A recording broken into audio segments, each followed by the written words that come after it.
नमस्ते दोस्तों, कैसे हैं आप सब लोग। उम्मीद है सब लोग अच्छे होंगे। सुबह देखो कनक चली गई स्कूल, मैंने भी अपना पानी वानी पी लिया और फ्रेश होकर के आ गई मक्खन निकालने। एक तरफ मैंने दूध चढ़ा दिया है और दूसरी तरफ मैं मलाई से मक्खन निकालूंगी, क्योंकि बहुत दिन हो गए हैं। बहुत दिन का क्या मतलब, एक सप्ताह तो हो ही जाते हैं।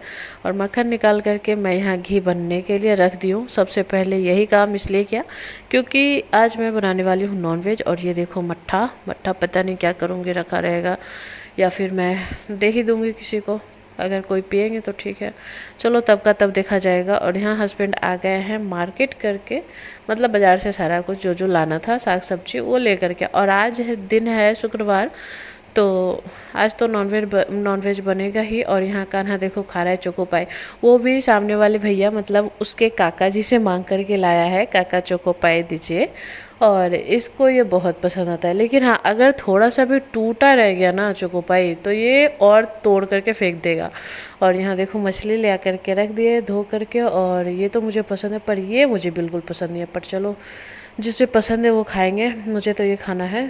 तो आज मैं रेसिपी शेयर कर रही हूँ अलग तरीके से। तो सबसे पहले तो कच्ची जो मछली होती है उसमें नमक, हल्दी और तेल मैरिनेट कर देना।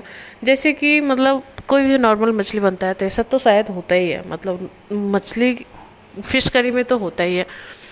तो चलो आज इसे बनाते हैं अलग तरीके से। वो इसलिए ना, क्योंकि सरसों वाली मछली जब भी बनाती हूँ या तो सिलवट्टे पे पीस के बनाती हूँ तो ही ठीक रहता है, मिक्सी में पीसती हूँ तो वो तीखा हो जाता है। इसीलिए आज मसाले में थोड़ा चेंज कर रही हूँ। देखो मसाला मैंने वैसा ही लिया है, पर देखो जितना लहसुन लिया है उतना काजू लिया है, और तीखे के लिए मिर्ची लिया है। और सरसों जो है ना काला वाला, बहुत थोड़ा सा लिया है। पीला वाला मेरे पास था नहीं तो थोड़ा सा मैं वो भी डालती, पर चलो कोई बात नहीं। और सबको पानी में फुला दिया है, आधा घंटा के करीब फुला दिया है। और कढ़ाई में डाला तेल, मछली फ्राई कर ली, क्योंकि बिना फ्राई किए हुए तो बना नहीं सकती। और हाँ, और ये ना मैं काजू वाली मछली सेकेंड टाइम ही बना रही हूँ, मुझे तो बहुत अच्छा लगा, मेरे हस्बैंड को भी अच्छा लगा और कनक को भी अच्छा लगा है।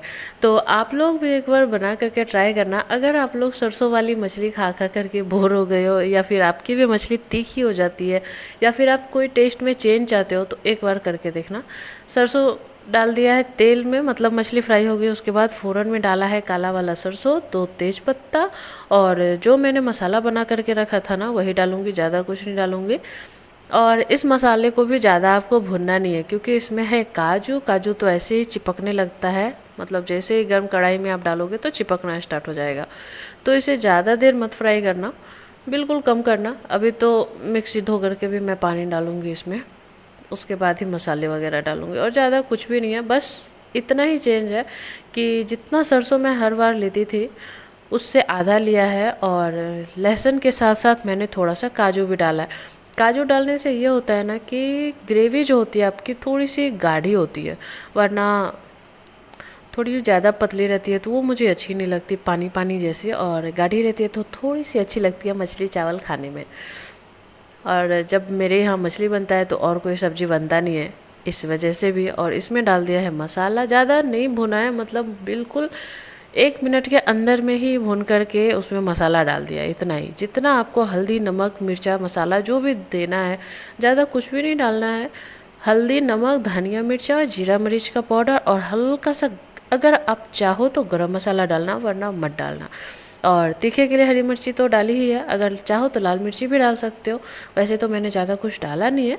और इसे थोड़ा सा भुनेंगे, मतलब 10 से 12 सेकेंड, मिनट नहीं करना कभी भी, सेकेंड में ही भूनना है इसे, वरना ये भी ख़राब हो जाएगा।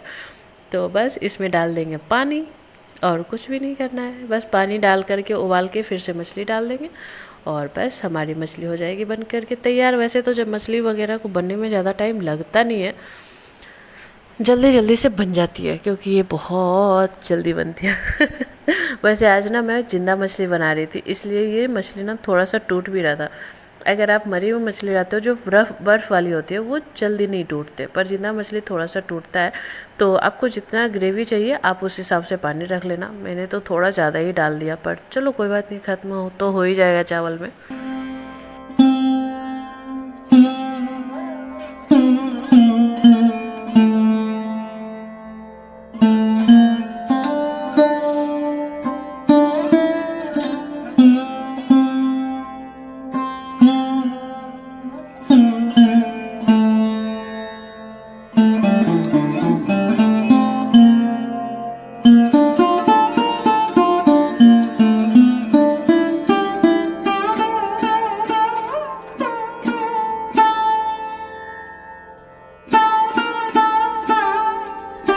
तभी में उबाल आ गया था, तो मछली को मैंने बिल्कुल 1 ही मिनट पकाया है, ज़्यादा नहीं पकाया, क्योंकि मछली हमारी पकी पकाई है।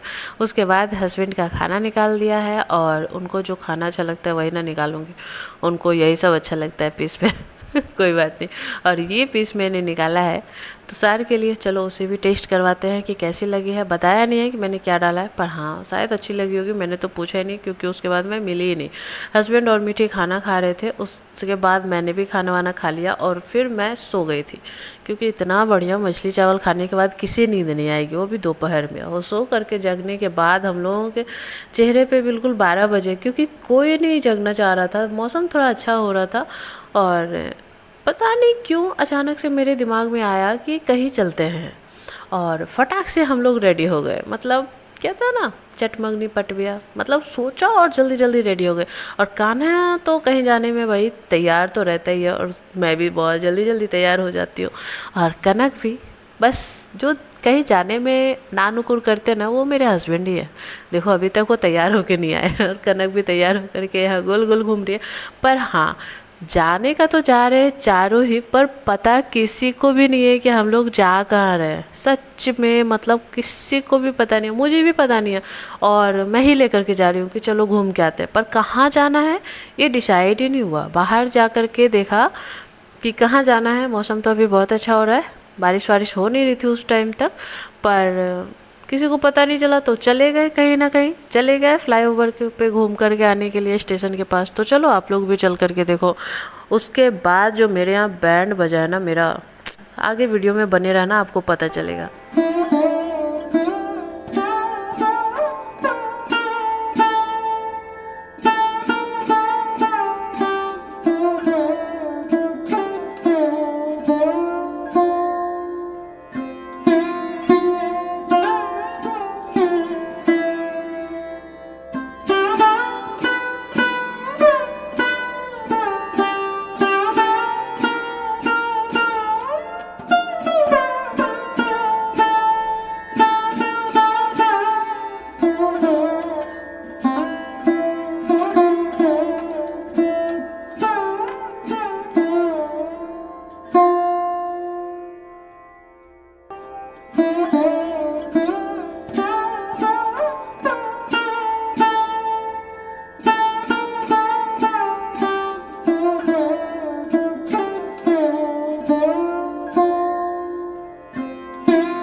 बस शाम को थोड़ा सा निकल गए, और अच्छा खासा दूर है भाई मेरे घर से, मतलब। और बच्चे को लेकर के जाना थोड़ा सा मुश्किल होता है। तो चौक पे यहाँ बना हुआ था जिराफ, हिरन, ये सब दिखा रही थी स्टैचूज। और एक स्टैचू यहाँ बहुत प्यारा है, वो है कान्हा जी का। और ये स्टैचू मैं जब भी इधर से गुजरती हूँ ना, तो कनक को बहुत प्यार से दिखाती हूँ, और यहाँ की कहानी भी बताती हूँ कि ये कौन है, नहीं है, क्यों पहाड़ को उठाए थे, क्यों पर्वत को उठाए थे, और क्यों नीचे पानी भरा हुआ है। तो आप लोग भी बताना, अपने बच्चों को बताया करो यार, ये सब छोटी छोटी चीज़ें जो है ना किताब में नहीं पढ़ाई जाती। और बच्चे ना ये सब फ़ोन में भी नहीं देखते, क्योंकि बच्चों को कार्टून देखने से फुर्सत ही नहीं होती। इसीलिए मुझे तो खास करके जब भी मौका मिलता है, कान्हा तो अभी खैर समझता नहीं है, पर कनक सब कुछ समझती है, तो मैं उसे कहानी वगैरह बताती रहती हूँ कि कान्हा जी क्यों पर्वत उठाए, या फिर कोई और भी कहानी, जैसे मैं कभी टाइम मिलता है तो उसे बताती रहती हूँ, क्योंकि ये सब जानकारी होना भी बच्चों को बहुत ज़रूरी है। उसके बाद हम आ गए थोड़ा सा कुछ लेने के लिए। भाई बाहर आए हैं और बच्चे कुछ ना ले, ऐसा कैसे हो सकता है ना। तो कान्हा ने तो बस लॉलीपॉप लिया था, और कनक ने यहाँ कपकेक वगैरह खाया। उसके बाद हम आ गए रेस्टोरेंट खाना खाने के लिए, क्योंकि मीठी के बर्थडे का ट्रीट भी बाकी था, और खुशी खुशी चले गए। हस्बैंड भी बोले ठीक है भाई चलो कोई बात नहीं। और यहाँ मैं सेकेंड टाइम में मतलब रेस्टोरेंट में खा रही हूँ। यहाँ की मिठाई वगैरह तो बहुत खाती रहती हूँ, पर रेस्टोरेंट में बैठ करके मैं सेकेंड टाइम ही खा रही हूँ। फर्स्ट टाइम में जब आई थी ना, तो कान्हा 4-5 महीने का था, और मैं गई थी तुषार के बर्थडे में। वहाँ से वापस आते वक्त मेरे पैर में मोच आ गई थी, बहुत भयंकर वाली। और इतनी भयंकर, आई थी ना कि पैर टूटते टूटते बचा था, और मैं जहाँ गिरी थी उसके बगल से ही एक बड़ा सा ट्रक इतना तेज भागा था ना, मतलब गया था कि कहते हैं ना 1 इंच का इधर उधर होता तो मैं वीडियो नहीं बना रही होती, मेरे फ़ोटो पे माला चढ़ा होता। वैसा ही कुछ आज भी हुआ। तो देखो स्टार्टर में हम लोगों ने चाउमीन खा लिया, उसके बाद हमने एक मिक्स वेज ऑर्डर किया था और एक पनीर दो प्याजा और तंदूरी रोटी। तो ये हमारा मेन कोर्स था। खा पी करके तो फुल मज़े से हम लोगों ने एंजॉय किया, बहुत मज़ा किया यहाँ पे। और कान्हा ने जो खाया है ना वो है माउथ फ्रेशनर, जो लास्ट में देते हैं, क्योंकि कान्हा कुछ भी नहीं खाया, चाउमीन नहीं खाया, ये मेन कोर्स नहीं खाया, कुछ भी नहीं खाया। पता नहीं क्यों इस बच्चे को ना मेरे हाथ से कुछ खाने नहीं रहता है।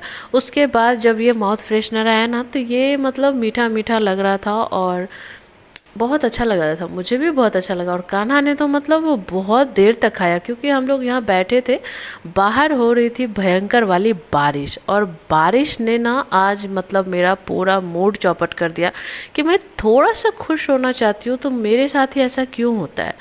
मतलब क्या बताऊँ, बारिश की वजह से आज मेरे साथ जो हुआ ना, ऐसा मतलब नफ़रत सी हो गई है यार बारिश से आज। और कभी कभी तो ऐसा लगता है ना कि थोड़ा सा खुशी ना मतलब बर्दाश्त नहीं होती भगवान से। यहाँ से वापस निकल ही रही थी तो देखा एक बोर्ड, और उस बोर्ड को देख करके मुझे लगा यार ये क्या हो गया, थैंक यू विजिट अगेन, मतलब मुझे फिर से आना पड़ेगा। इन्होंने कहा है कि वापस आना।